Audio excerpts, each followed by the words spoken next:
Cinema industry వైపు వెళ్ళాలనుకుంటున్నారా? మీకు మేమున్నాం. వెంటనే కాల్ చేయండి. నమస్తే, India's largest digital media network Suman టీవీకి స్వాగతం.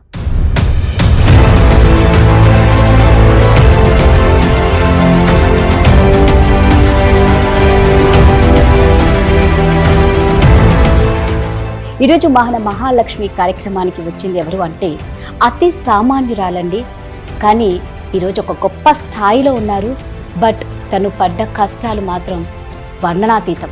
మంచిగా ఆడుతూ పాడుతూ చదువుకోవాల్సిన వయసులో, అమ్మా నాన్నలతో ఎంతో ఆనందంగా గడపాల్సిన వయసులో మంచిగా కలిసి ఉన్న కుటుంబం ఒక్కసారిగా చిన్నాభిన్నమైపోయి చదువుకు దూరమై చదువుకోవాలన్న కోరిక తపనతో ఎన్నో కష్టాలు బాధలు పడి ఏమీ తెలియని వయసులో ఎన్నో కష్టాలు పడ్డారు.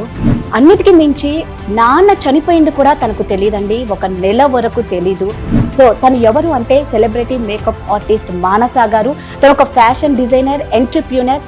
అన్నిటికీ మించి మన మంచు లక్ష్మి గారికి అతి ప్రాణమైన స్నేహితురాలు, అంత క్లోజ్ అండి. సో మానస గారు మన ముందర ఉన్నారు. బోల్డ్ అనే విషయాలు మానస గారితో తెలుసుకుందాం.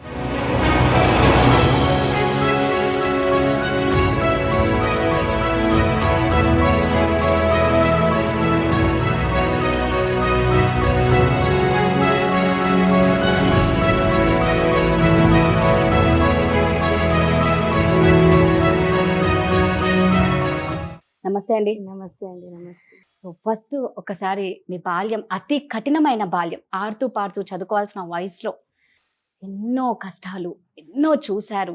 ఇంకా జీవితంలో ఏవి ఒక వయసు వస్తే చూస్తామేమో, కానీ ఏం తెలియని వయసులోనే మీరు అన్నీ చూశారు ఒక్కసారి. అంటే ఇప్పుడు కూడా మన అదే అంటారండి, పేరెంట్స్ బాగుంటే కలిసిమెలిసి ఉంటే పిల్లల లైఫ్ బాగుంటుంది అంటాము.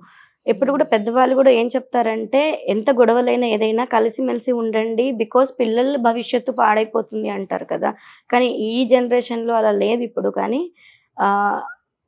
పేరెంట్స్ గొడవల వల్ల పిల్లలు ఎంత ఎఫెక్ట్ అవుతారు అనేది మేము చూసాం కళ్ళారా.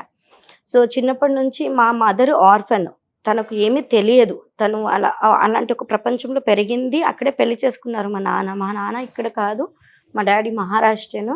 తను అక్కడి నుంచి ఎప్పుడో ఇక్కడికి వచ్చేసి ఇక్కడ ఉద్యోగం కింద రైల్వేలో చేస్తున్నారు. సో వాళ్ళ ఫ్రెండ్ వెళ్ళి అక్కడ అనాథాశ్రమంలో పెళ్లి చేసుకోవడం వల్ల తిన కూడా ఒక ఇన్స్పిరేషన్గా నేను కూడా ఇలా వెళ్ళి చేసుకుంటానని చెప్పేసి వెళ్ళి అక్కడ మ్యారేజ్ చేసుకున్నారు. చిన్నప్పుడు తమ్ముడు హెల్త్ బాగాలేకపోవడము, తమ్ముడు చనిపోయారు. సో అంటే వాళ్ళు బతికించుకోవడానికి తమ్ముడిని చాలా ట్రై చేశారు. దాంట్లో వాళ్ళు చాలా మనీ వేస్ట్ కూడా చేసేసుకున్నారు, అప్పులు చేసేసుకున్నారు, అన్నీ చేసేసుకున్నారు. ఇలాంటి సిచ్యువేషన్లో ఏంటంటే, మనం సాటి వాళ్ళు మనకు హెల్ప్ చేయాలి. అంటే ఇంటి రెంట్ కట్టలేదని ఒక 6 నెలలు కట్టలేదు. మరి చిన్న వయసు, మాకు తెలియదండి అంతగానము. సో అది కట్టలేదని చెప్పేసి మమ్మల్ని ఇంట్లో నుంచి, నన్ను, మా అక్కని, మా అమ్మని, మా నాన్నని, అందరినీ కట్టుబట్టలతో బయట పంపించేశారు. సో అలా వెళ్ళింది మేము ఏమైందంటే డిస్ట్రిబ్యూట్ అయిపోయామన్నమాట. సో మా మమ్మీ వెళ్ళి మా హాస్టల్లో ఉండడం, మా మదర్ హాస్టల్లో ఉండడం, మమ్మల్ని కూడా తీసుకొని అక్కడికి వెళ్తే అలౌడ్ లేదు. సో అలా డిస్టర్బెన్స్ రావడం, డాడీ బయట ఉండడం, నేను మా మదర్ వాళ్ళతో ఉండడం. సో వాళ్ళేమో ఒప్పుకోకపోవడము, పంపించేసేయడం మమ్మల్ని ఇంటికి. ఏం చేయాలో తెలియక అక్కడి నుంచి మా మదరు ఇంకో హాస్టల్కి వెళ్ళారండి, అది లేడీస్ హాస్టల్. సో డాడీ కొన్ని రోజులు మమ్మల్ని పెట్టుకొని, ఏంటంటే తల్లి దగ్గర ఉండాలి పిల్లలు, ఫాదర్ దగ్గర ఎలా ఉంటారు, ఇద్దరు ఆడపిల్లలు. తను పని చేసుకోలేడు, వెళ్ళి బయటికి ఒంటరిగా ఇంట్లో వదలలేడు, చిన్నపిల్లలం కదా. సో మమ్మల్ని చూసుకోవడానికి కూడా ఎవరు లేరు. కొందరు ఉన్నా కూడా ఏంటంటే లేనట్టే అండి. అవసరం ఉన్నప్పుడు ఎవరు రారు, అన్నీ ఉన్నప్పుడే అందరు వస్తారంటారు కదా, అది చాలా నిజమే. సో అలాంటి సిచ్యువేషన్లో ఒకసారి మేము ఆ హాస్టల్ అనేది తెలియదు, అంటే ఏదో మాకు అమ్మమ్మ ఇల్లు లాగా తెలుసు. మా ఫాదర్ కూడా మమ్మల్ని తీసుకెళ్ళి అక్కడ మదర్ దగ్గర వదిలేశారు. ఏంటంటే పిల్లలు తల్లితో ఉండడం సేఫ్ అని చెప్పేసి. కానీ డాడీకి తెలియని విషయం ఏంటంటే అక్కడ పిల్లలు అలౌడ్ లేదని చెప్పేసి. సో మమ్మల్ని అక్కడ వదిలేసి వెళ్ళిపోయారు మాట్లాడి. కానీ వాళ్ళు ఏమనుకున్నారంట, ఏదో మాట్లాడి వెళ్ళిపోతారు అనుకోని. కానీ లైక్ ఆఫ్టర్నూన్ ఎప్పుడో మేము వచ్చిన వాళ్ళము, మమ్మల్ని నైట్ 10 o'clock వరకు కూడా మమ్మల్ని లోపలికి రానివ్వలేదు. గేట్ బయట, నాట్ ఈవెన్ దో గేట్ లోపల, ఇట్స్ అ గేట్ బయట. మాకు ఏం తెలియని విషయం, ఎట్లా చేయాలని మేము ఏడవడము, లోపల నుంచి మా మదర్ ఏడవడము, మమ్మల్ని ఇంకా లాస్ట్కి వాళ్ళు తప్పనిసరిగా వాళ్ళ మనసులు కరిగి మమ్మల్ని లోపల తీసుకున్నారు. దెన్ అక్కడ అలౌడ్ లేదని చెప్పేసి మమ్మల్ని తీసుకెళ్ళి ఒక చిల్డ్రన్స్ హోమ్లో వేశారు, మదర్ని తీసుకెళ్ళి ఇంకో హోమ్లో వేశారు. సో అక్కడ కూడా సిచ్యువేషన్ ఎట్లా అంటే అండి, hostel situation is not nice. Okay, అక్కడ అన్నిటికీ కరువే అండి. నేను హాస్టల్ అంటే అంత ఘోరమైన, ఇప్పుడు చాలా బాగున్నాయి ఫెసిలిటీస్ హాస్టల్స్లలో. నేను ఉన్నప్పుడు హాస్టల్ చాలా ఘోరమైన పరిస్థితి అండి.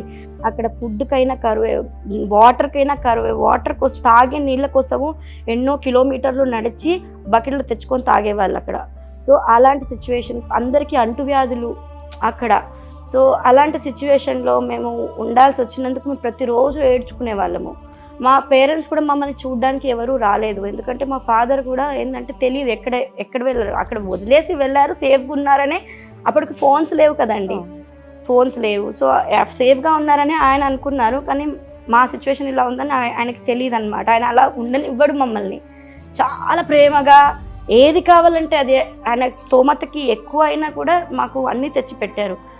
ఆయన ఉన్నన్ని రోజులు మాకు ఎలాంటి కరువు రాలేదు, ఎలాంటి ప్రాబ్లమ్స్ రాలేదు.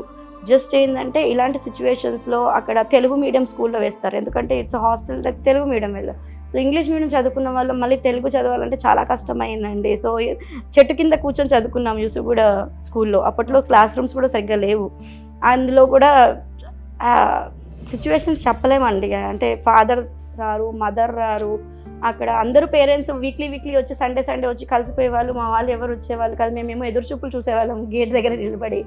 సో అందరితో పాటు మేము కూడా ఒక ప్రేయర్ లాగా, అప్పుడు ఏ దేవుడిని మొక్కినా యేసుక్రీస్తు ఎవరైనా బైబిల్ చదివితే వాళ్ళ దగ్గరికి వెళ్ళిపోవడం, ఇంకొకరు చదివితే వాళ్ళ దగ్గరికి వెళ్ళిపోవడం. ఏంటంటే మా పేరెంట్స్ ఇద్దరు కలవాలి, మమ్మల్ని ఒక ఇంటికి తీసుకెళ్ళాలి, ఇది ఒక్కటే మా ఆశ. అప్పుడు ఇది యాక్చువల్గా బాల్యం అంతా మా మదర్ ఫాదర్ గొడవల్లో జరిగిపోయాయి. తర్వాత అంటే ఇంకా ఎలాగ మీరు ఎప్పుడు మళ్ళీ మళ్ళీ ఫాదర్ కొన్ని 3 months 4 months తర్వాత తెలుసుకొని ఎక్కడున్నామో ఏమో సో 3-4 months మీరు ఈ నరకం అనుభవించారు. ఉన్నామండి, చాలా నరకం అనుభవించాము, మామూలు నరకం కాదు. సో అక్కడ మా ఇద్దరు పేర్లు పిలుచుకుంటూ రావడం, అది మేము వినడము. ఆ టైంలో మేము మాకు సర్ప్రైజ్ లాగా అనమాట. సో అక్కడ నుంచి మళ్ళీ మదర్ని పిలిపించి మాట్లాడించి మళ్ళీ మమ్మల్ని అందరం కలిసి వెళ్ళిపోయామండి. ఇంటికి అంటే ఒక డాడీ ఒక ఇల్లు తీసుకున్నారు, ఇక్కడ కాదు, మళ్ళీ సేడం అని కర్ణాటకలో డాడీ అక్కడ జాబ్ ఉందని చెప్పేసి ఇక్కడ నుంచి అక్కడ ట్రాన్స్ఫర్ అయిందో సంథింగ్. సో అందరినీ మమ్మల్ని అక్కడికి తీసుకెళ్ళిపోయారు. అక్కడ కూడా మంచి హ్యాపీగా ఉంది అనుకున్నాము. మళ్ళీ అక్కడ కూడా కొద్ది రోజులతో మళ్ళీ స్టార్ట్ అయినండి. మళ్ళీ మా ఫాదర్కి సడన్గా హెల్త్ ఇష్యూస్ వచ్చేసాయి, డాడీకి హెల్త్ బాగాలేదు, సమ్ యూనో టీబీ అప్పట్లో అస్సలు లేదండి. టీబీ అనే దానికి అసలు చికిత్స లేదు. డాడీ జాబ్కి వెళ్ళడం కష్టమైపోయింది, బికాస్ తెలిసిపోయాక, అంటే కొద్ది మిడిల్ స్టేజ్ లాస్ట్ స్టేజ్లో person is looking very thin. So people were started asking అనమాట, what happen. Then people came to know that he have TB అని చెప్పేసి. సో దానివల్ల డాడీ జాబ్స్ మానేసి ఫైనాన్షియల్గా only that person is only no అండి. మనకు సంపాదించి పెట్టే అతనికే ఇప్పుడు హెల్త్ బాగాలేదు. సో ఎవరు సంపాదించుకొని చూస్తారు ఇంటిని? సో నిజంగా మీరు అన్నట్టు ఏంటంటే పాపం ఇంట్లో సంపాదించేది ఒక్క పర్సనే, ఇంటికి పెద్ద, సో బాధ్యతలు ఎక్కువ. మళ్ళీ మనకు ఫైనాన్షియల్ గా మళ్ళీ లో అవుతా వెళ్ళామన్నమాట. మీ వాల్యుబుల్ టైం మాకు ఇచ్చినందుకు thank you so much. Thank you so much.